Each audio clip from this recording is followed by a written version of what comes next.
Finding Sleep by Christina Davis. That night, the girl spent her first night alone. That's not to say that she had never slept in the darkness of her home, snuggled beneath covers that she drowned in, with no other body there to keep her afloat. Physically, she had spent many nights alone, but that night she was alone in every sense. She deflated in bed with a loneliness that weighed down her chest, preventing her from rising, but also a loneliness that made her feel so empty that she felt light, as though if she lied still enough, she could float away, dissociate, and become one with the atoms of the universe. No longer distinguishable, just a silent part of the world. The girl had never felt lost before. Not true loss, that is. She knew the frustration of misplaced items and the heartbreak of moving homes, but death was an abstract idea that she could not conceptualize, and mistakenly she had fallen into the belief that she was invincible to its effect, like somehow her life was special from that of the rest, and that something or someone would protect it. How blindsided she must have felt to go from the tiniest of losses to the greatest.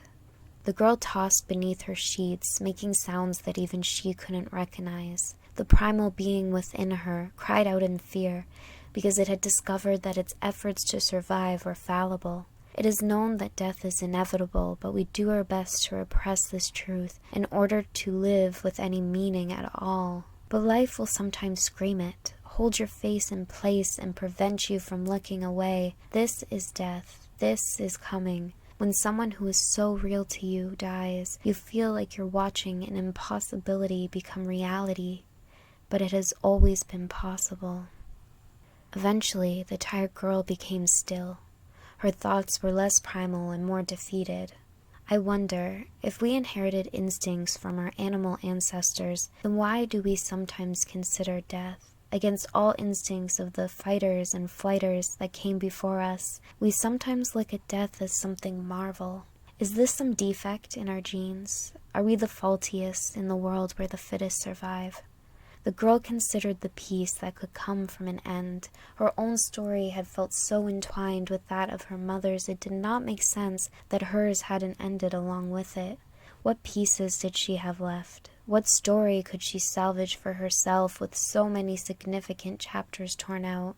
But then something stopped the girl and grounded her once again, and no matter what you believe, know this, it was her mother that saved her then. Either her mother's hand reached over from another plane to soothe her, or simply the love that she had passed down to her daughter had ignited within her, reminding the girl who she came from, and that the woman she was crying for only wanted her to smile. And that night, the first night that the girl had ever spent alone, she was somehow able to find sleep.